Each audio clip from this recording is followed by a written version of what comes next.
And welcome back to another edition of Sports Night. I am Chris Yao. Today I am joined by my co host and colleague, Maurice Patton, as always. And today we have a guest, Seth Anderson, high school softball coach at Columbia Academy. Coach, welcome. Thank you for joining us. Thanks for having me. I appreciate it. Seth, we should be, in a perfect world, congratulating you on another Spring Fling berth and wishing you luck in Murfreesboro this week. Obviously, that's not the case. Just kind of talk about your spring for a minute. As with everybody, it's been pretty unconventional. First and foremost, I hope everybody is, doing well and taking care of themselves and everything.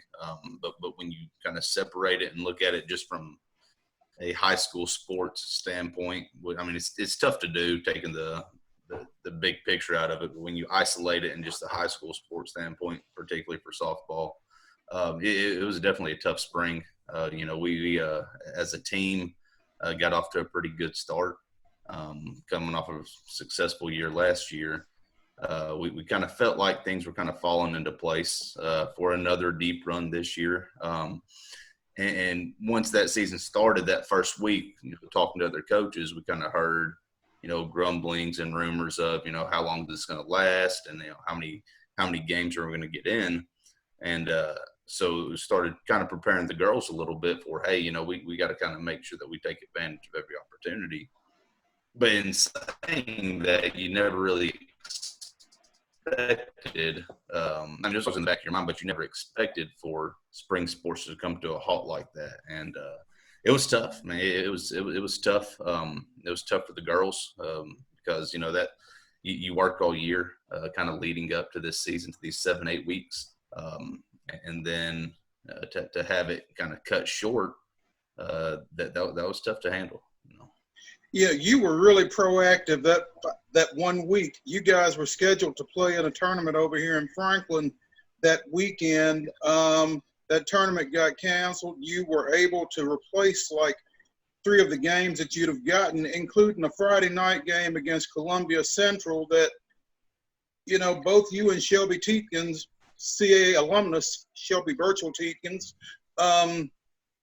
felt like could be y'all's last ball game, and as it turned out, you were right. How big, in retrospect, was it for you guys to get that game in under the circumstances? Yeah, I thought it was huge, and not just because Columbia Academy, Central, and both being about a mile apart from each other, but just the fact it's another opportunity for me, my one senior, Bailey Luna, to play a game, especially against a hometown team where she had friends on the other team. And, like you said, Shelby, we have a good relationship, and having her come over to school and to really be a part of that, her first year coaching over at Central, that was huge.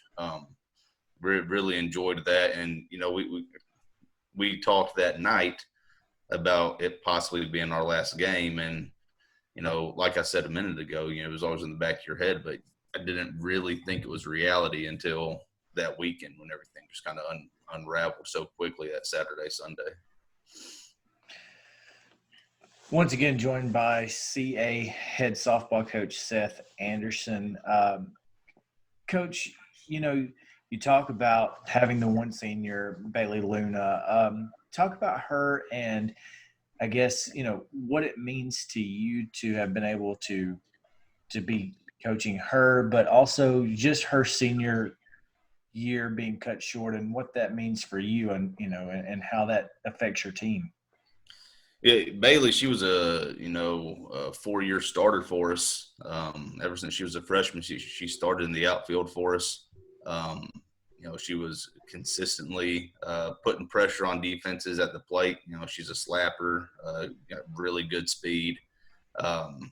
But just her presence, her, being that senior, she's been through the grind several times. And, we still had a young team. Even though we had a lot of success last year, we were still young. I mean, we still had 3 freshmen in the starting lineup, 2 sophomores. So, Bailey was kind of there to kind of be that rock for us. And, really appreciate her and her leadership that she gave to us. And, talking to her, kind of preparing her, that last week that, hey, take advantage of every opportunity. She didn't pout, which, she could have, and she could have, maybe complained and why me, life's not fair, and kind of go down that road, but she never did. She came to practice that week, or I guess to the games, with a smile, and she really took advantage of every opportunity that she had, and just really enjoyed it because she knew that it might be her last. So glad we were able to get that game in with Central because she had several friends on that team, and I just think that's a really good way to end her year under the circumstances. Seth, you guys had won the Class A state championship a year ago. You were had transitioned into Division 2A. Felt like, I would imagine, you were going to factor into, as you said earlier, making a deep run again this year.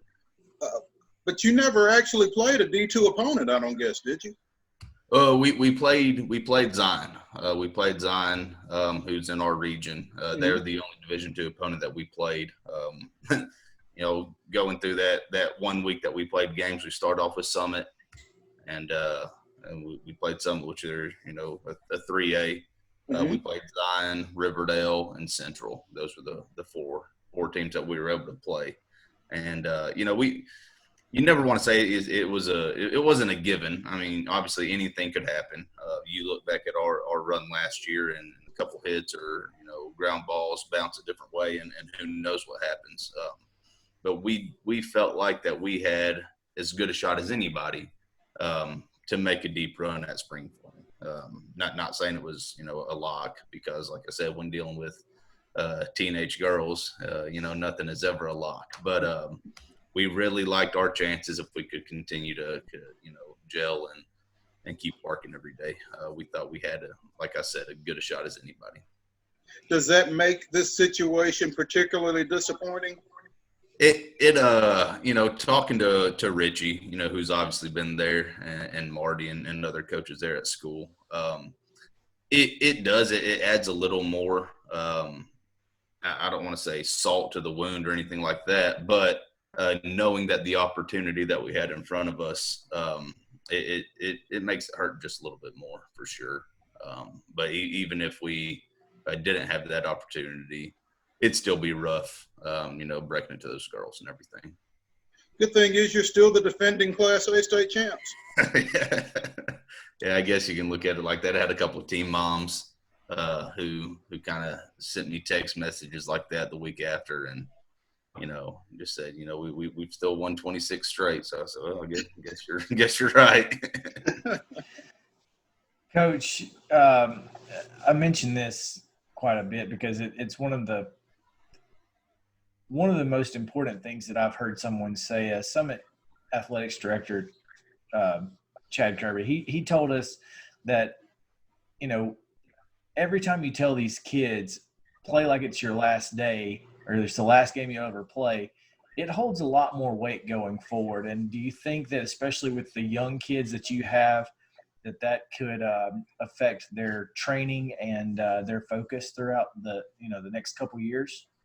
Absolutely. I mean, it definitely makes it more real, because you hear that saying, and most of the time you equate that to an injury. I also coach football, so we always tell the guys, play like it's your last play. Who knows if you're gonna blow a knee or break something, something common like that. Nobody that I know of expected anything like this to happen. And while we're in February, starting practice, and so now that we have gone through it, all the younger girls and athletes in general, I think they will have a deeper appreciation for it, because we don't know what's going to happen. I mean, this is something so out of the ordinary that you almost have to, really treat every single time that you're on the field like it could be your last. And, I think that's a great lesson to learn, and we can take that out of,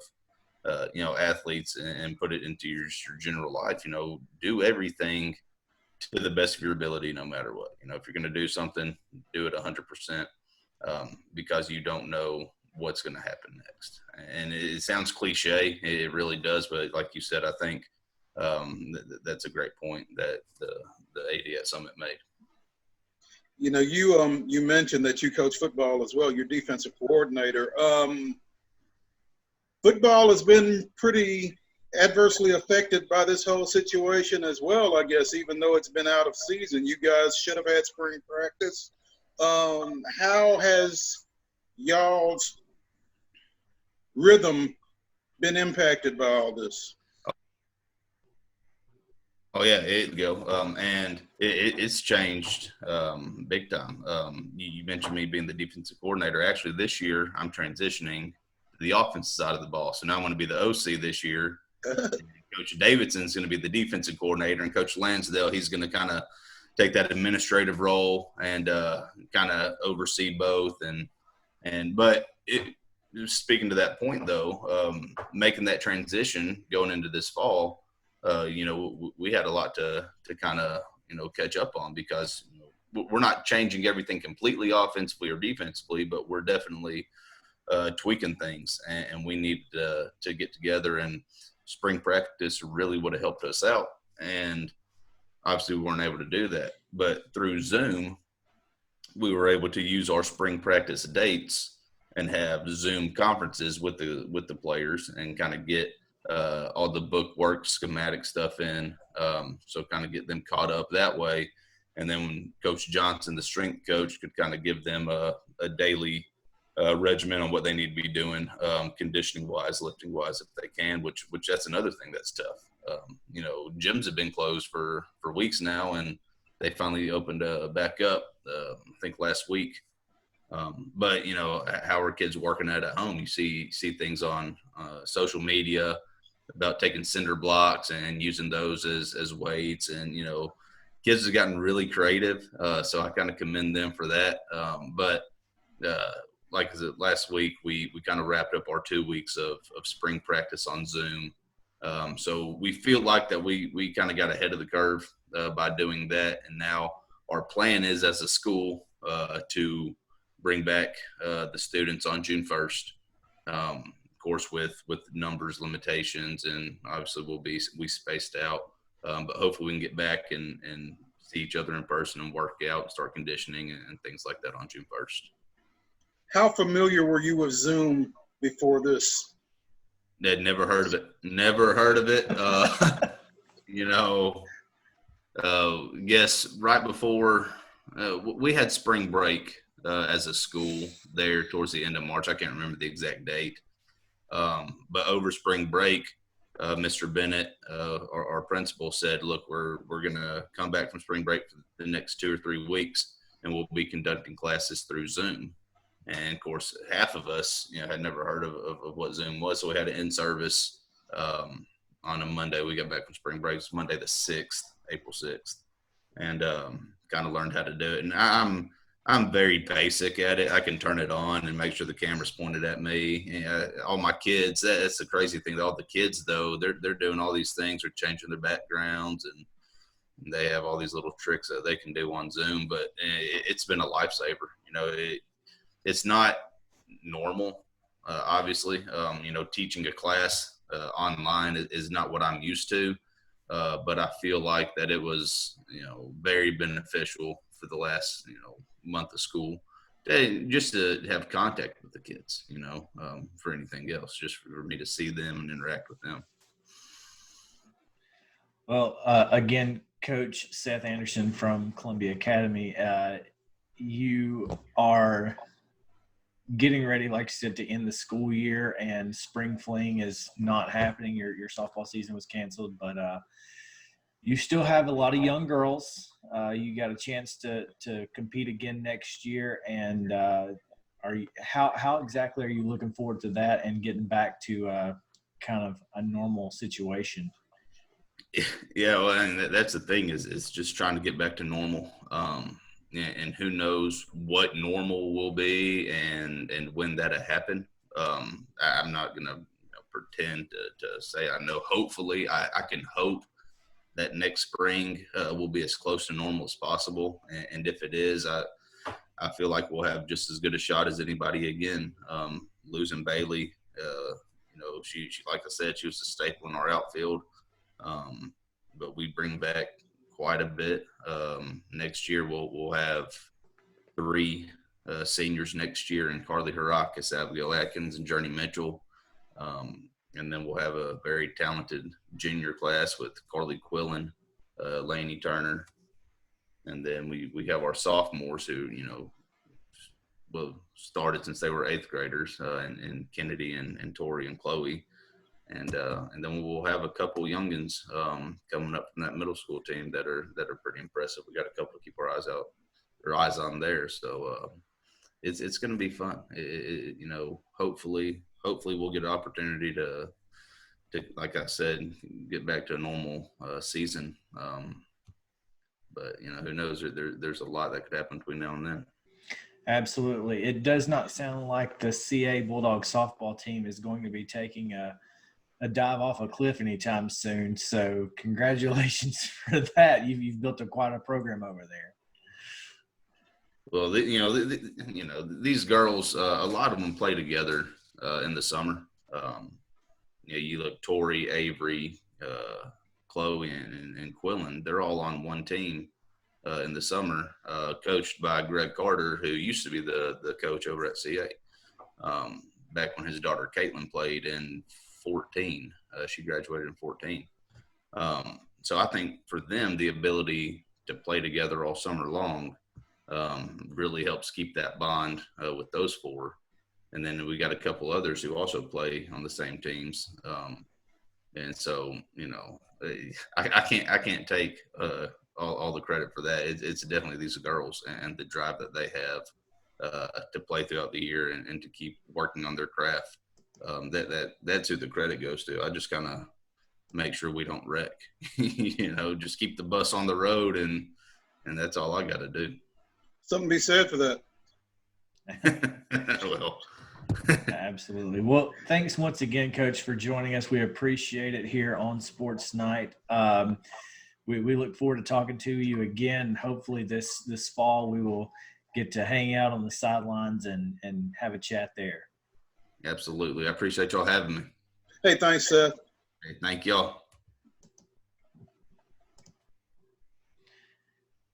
And I am joined now with Maurice. Maurice, Spring Fling is something exciting for all of the kids because it's one big event for every spring sport. We're all in one place, and it's just a massive undertaking by Murfreesboro. They do such a good job with it. And so what is it like for you as a veteran sports writer who, normally you would be running around like a chicken with your head cut off right now?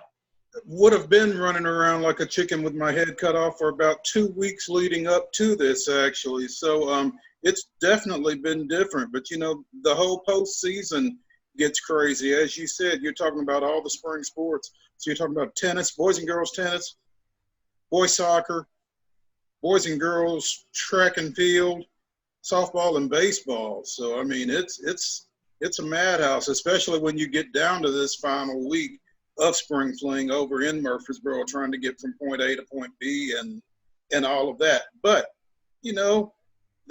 that's what you want. You want that if you're in this business. Mm-hmm. You want to be able to cover these student athletes at the highest level of competition.